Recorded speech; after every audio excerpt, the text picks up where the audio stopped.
Dear students, आज के इस वीडियो में मैं क्लास 10th के स्टूडेंट्स के लिए साइंस में बायोलॉजी के 4th लेसन आनुवंशिकता एवं जैव विकास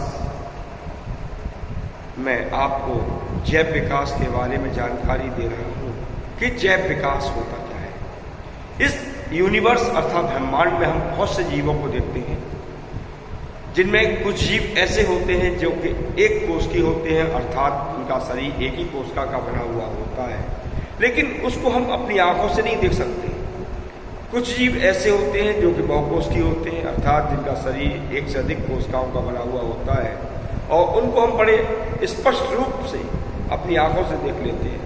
तो प्रिय छात्रों, जीवों में विभिन्नता पाई जाती है, अर्थात हम कह सकते हैं कि धीमी गति से सतत का अर्थ है कंटिन्यू चलने वाला या होने वाला।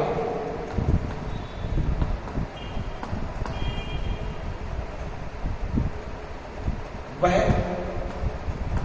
क्रमिक का अर्थ है कि एक के बाद एक कंटिन्यू परिवर्तन,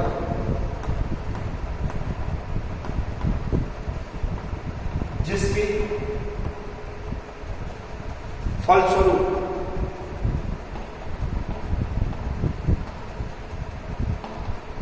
सरल रचना वाले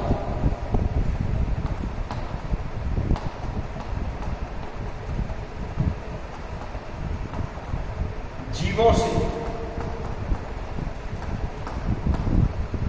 जटिल संरचना वाले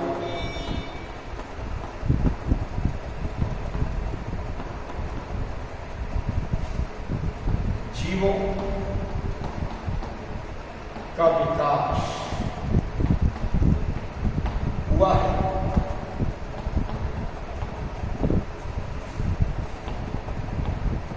जैव विकास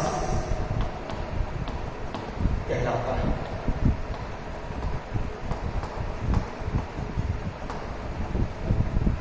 अर्थात सिंपलर स्ट्रक्चर, बिल्कुल सिंपल स्ट्रक्चर से एक कॉम्प्लेक्स स्ट्रक्चर का सामने आना ही जैव विकास है। इसके संबंध में आपको कुछ मैं प्रमाण दे रहा हूं।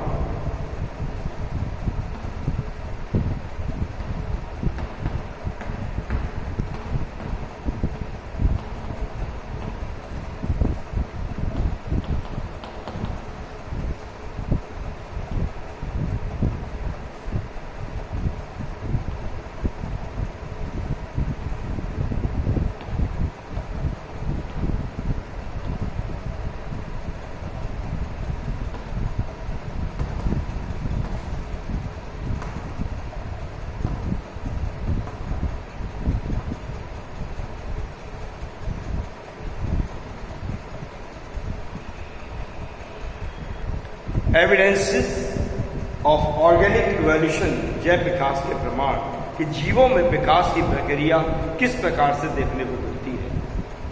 मैं आपको सबसे पहला एविडेंस दे रहा हूं, तुलनात्मक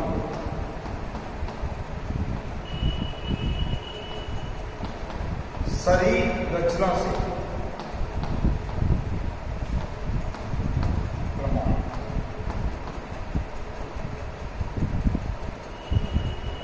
डियर स्टूडेंट्स, इस ब्रह्मांड में विभिन्न परिवेश में या विभिन्न क्षेत्रों में पाए जाने वाले जीवधारियों में शरीर में विभिन्न अंगों के मध्य कुछ ऐसे तथ्य पाए जाते हैं जिनके आधार पर हम उनको समान या असमान कह सकते हैं।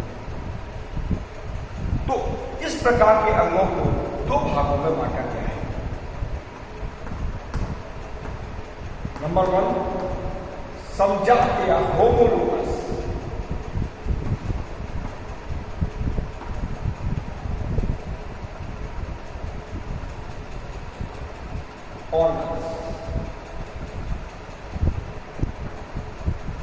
और दूसरा है समवर्ती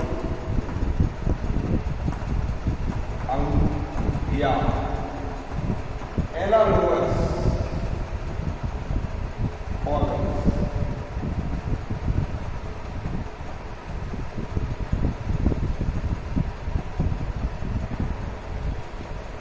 डियर स्टूडेंट्स, होमोलोगस ऑर्गन्स क्या होते हैं? विभिन्न जीवधारियों में पाए जाने वाले उन अंगों को जिनकी संरचना एवं उत्पत्ति तो समान है, लेकिन उनमें कार्य के आधार पर विभिन्नता पाई जाती है, अर्थात वे कार्य के आधार पर भिन्न भिन्न होते हैं। ऐसे अंगों को हम समजात अंग कहते हैं, जैसे कि मनुष्य के हाथ, घोड़े की अगली टांगें और पक्षी के पंख। इन तीनों जीवधारियों में मनुष्य के हाथ, घोड़े की अगली टांगें और पक्षियों के पंख के अंतः कंकाल को यदि देखा जाए तो इनका निर्माण ह्यूमरस, रेडियोला, कार्पल्स, मेटाकार्पल्स आदि अस्थियों के संयोजन से हुआ है। जबकि मनुष्य के हाथ किसी भी वस्तु को पकड़ने के लिए या विभिन्न कार्यों को संपादित करने के लिए, घोड़े की अगली टांगें दौड़ने के लिए और पक्षी के पंख उड़ने के लिए कार्य करते हैं, लेकिन इन सभी में संरचना समान है, तो ऐसे अंग समजात अंग कहे जाएंगे। दूसरा है समवृत्ति या एनालोगस ऑर्गन्स। ये इसके अपोजिट होते हैं समजात के। समवृत्ति अंग संरचना और उत्पत्ति के आधार पर डिफर होते हैं, भिन्न होते हैं, बट कार्य के आधार पर इनमें समानता पाई जाती है। जैसे कि तितली, कीट और पक्षी, इन तीनों के पंखों को देखें तो पक्षी के पंख तो अग्रपादों के रूपांतरण से बनते हैं, तितली और कीट के पंख काइटिन के बने हुए होते हैं, चमगादड़ के पंख त्वचा के विस्तारण से बनते हैं। डियर स्टूडेंट्स, इन सब में उत्पत्ति और रचना भिन्न भिन्न है, लेकिन इनका फंक्शन एक ही है, इनका कार्य एक ही है कि ये उड़ने में मदद करते हैं। तो ऐसे अंगों को समवृत्ति अंग कहेंगे। तो हम कह सकते हैं कि जो अंग उत्पत्ति और रचना में समान है लेकिन कार्य में भिन्न है, उन्हें समजात अंग कहा जाएगा, और जो अंग उत्पत्ति और रचना में भिन्न है लेकिन कार्य के आधार पर समान है, उनको समवृत्ति अंग कहा जाएगा। अब मैं आपको दूसरा एविडेंस दे रहा हूं, अवशेषी अंग से प्रमाण। Evidences of vestigial organs. अवशेषी अंग या वेस्टिजियल ऑर्गन्स क्या होते हैं? डियर स्टूडेंट्स, हमारे शरीर में पाई जाने वाली उन रचनाओं को, उन अंगों को जो हमारे शरीर में मौजूद तो हैं लेकिन वो निरर्थक है, उनका कोई उपयोग नहीं है, वो कोई कार्य नहीं करते हमारे शरीर में, ऐसे अंगों को वेस्टिजियल या अवशेषी अंग कहते हैं। अर्थात जो मौजूद तो है लेकिन हमारे शरीर में उनका होना या ना होना कोई महत्व नहीं रखता है। जैसे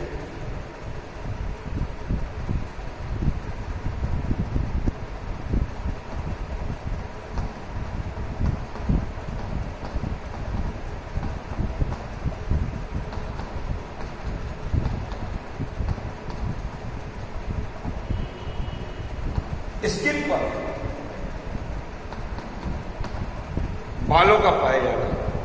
इन ह्यूमन, मनुष्य में त्वचा पर बाल पाए जाते हैं,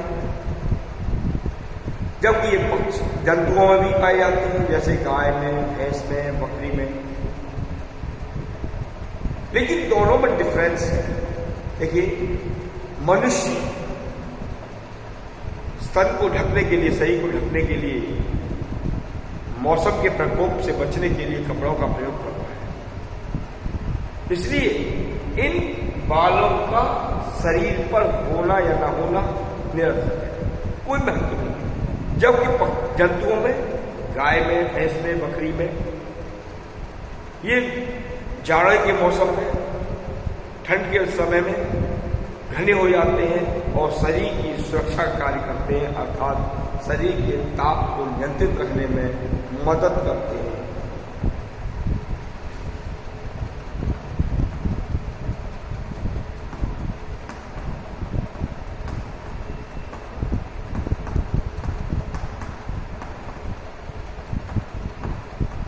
सेकंड मैंने ऑर्गन लिखा है निक्टिक्टिंग मेम्ब्रेन या निमेषक पटल का पाया जाना। निमेषक पटल क्या है? निमेषक पटल एक मेम्ब्रेन होती है, परत होती है जो आंख की सुरक्षा का काम करती है। देखिए जो फिशेस है, मछलियां हैं, मछलियों में ये आंख को ओवरलैप कर लेती है, ढक लेती है, जिससे मछलियां पानी में फ्लोट करते समय, तैरते समय सुरक्षित रहती है। अर्थात निमेषक पटल मछलियों की आंख को ढक लेती है या फ्रॉग की आंख को ढक लेती है, जिससे कि आंख सुरक्षित रहती है। जबकि हमारी आंखों के ऊपर आईलेट्स या पलकें पाई जाती हैं जो हमारी आंख की सुरक्षा का काम करती हैं। तो मनुष्य में निमेषक पटल की उपस्थिति एक अवशेषी अंग को प्रदर्शित करती है। हर दे सकते हैं रूपी परसेस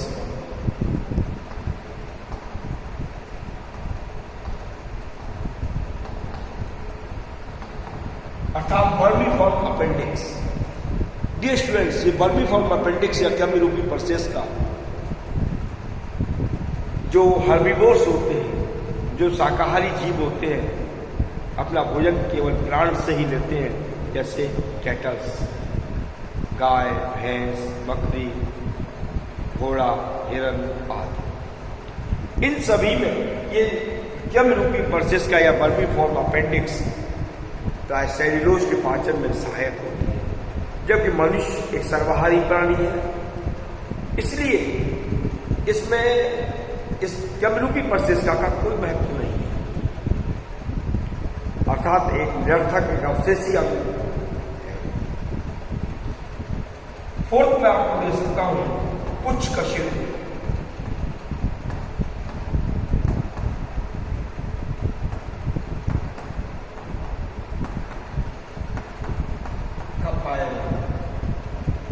पुच्छ कशेरुक का मतलब है, जब हम अपनी रीढ़ की हड्डी के लिए देखें तो रीढ़ की हड्डी अनेकों छोटी छोटी अस्थियों के संयोजन से बनी होती है। इन अस्थियों को कशेरुकाएं कहते हैं। तो कशेरुक दंड की जो अंतिम कशेरुका होती है वो पुच्छ कशेरुक कहलाती है। डियर स्टूडेंट्स, पुच्छ कशेरुक इस बात का प्रमाण है कि मनुष्य में कभी पूंछ रही होगी, अर्थात जिन जीवधारियों में पूंछ पाई जाती है उनमें पुच्छ कशेरुक होती है। लेकिन मनुष्य में जन्म से पहले कायांतरण के कारण ये पूंछ गायब हो जाती है, डिजनरेट हो जाती है, लेकिन पुच्छ कशेरुक फिर भी मौजूद रहती है। यह इस बात का प्रमाण है कि मनुष्य में पूंछ रही होगी। तो डियर स्टूडेंट्स, ये अवशेषी अंग की उपस्थिति यह स्पष्ट करती है कि मनुष्य का विकास या जीवधारी का विकास किसी ऐसे पूर्वज से हुआ है जिसमें ये सभी अंग क्रियान्वित या क्रियाशील रहे होंगे। अब मैं आपको एक और एविडेंस दे रहा हूं संयोजी कड़ी से।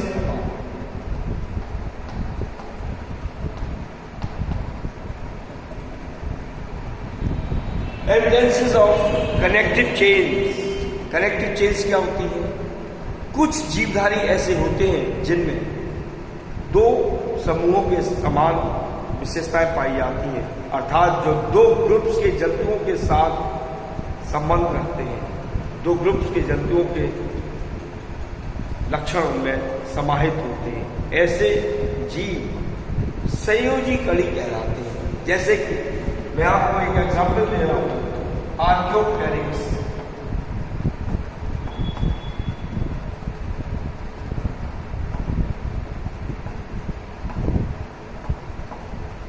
ये ऐसा जीवधारी है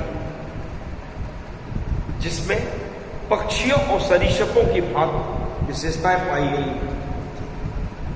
इसमें पक्षियों की भांति जबड़े दीर्घित होकर, इलांगेटेड होकर चोंच में बदल गए थे, अर्थात जबड़े दीर्घित होकर के चोंच में परिवर्तित हो गए थे। इसके अतिरिक्त इसके शरीर पर फरों का बना हुआ बाह्य कंकाल मौजूद था। इसमें फेदर्स पाए गए थे और इसमें उड्डयन पेशियां भी विकसित थी जो उड़ने में मदद करती। जबकि यह सरीसृपों की भांति अंडे देता था, इसमें अंडे का भ्रूणी विकास सरीसृपों की भांति होता था। इसके अतिरिक्त इसके जबड़े में दांत पाए गए थे, जबकि किसी भी पक्षी के जबड़े में दांत नहीं होते। तो प्यारे छात्रों, आर्कियोपेरिक्स में पक्षियों और सरीसृपों की भांति दोनों के भांति कुछ विशेषताएं पाई जाती हैं जो इस बात का प्रमाण है, जो इस बात को इशारा देती हैं कि पक्षियों का विकास प्राय सर्पों से ही संभव हुआ है।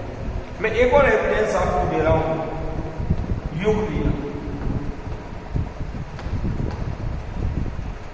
युगलीला एक ऐसा जीव है जिसमें सभी लक्षण प्राय जंतुओं से मैच खाते हैं, मिलते हैं, लेकिन यह अकेला एक ऐसा जीव है जिसमें पौधों की भांति क्लोरोफिल पाया जाता है। तो ग्रीन प्लांट्स होते हैं, ग्रीन प्लांट्स में क्लोरोफिल होता है, उसी तरीके से युगलीला में भी क्लोरोफिल होता है। अर्थात यह एक ऑटोट्रॉफिक एनिमल है, अपना भोजन स्वयं बना सकता है सूर्य के प्रकाश की उपस्थिति में, इसलिए इसे स्वपोषी कहते हैं।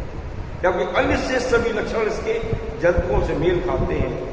तो यह इस बात का प्रतीक है कि जंतुओं का विकास पौधों से ही संभव हुआ है।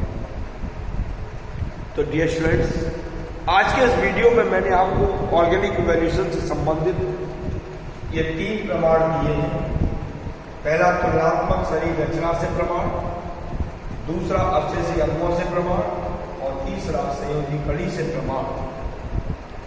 यदि आपको मेरा वीडियो पसंद आ रहा हो तो इसे लाइक करना ना भूलें, साथ ही शेयर करें, और जिन्होंने मेरे चैनल को सब्सक्राइब नहीं किया है वे इसे तुरंत सब्सक्राइब कर लें ताकि आने वाले वीडियोज की नोटिफिकेशन आपको सबसे पहले प्राप्त हो सके। Thank you.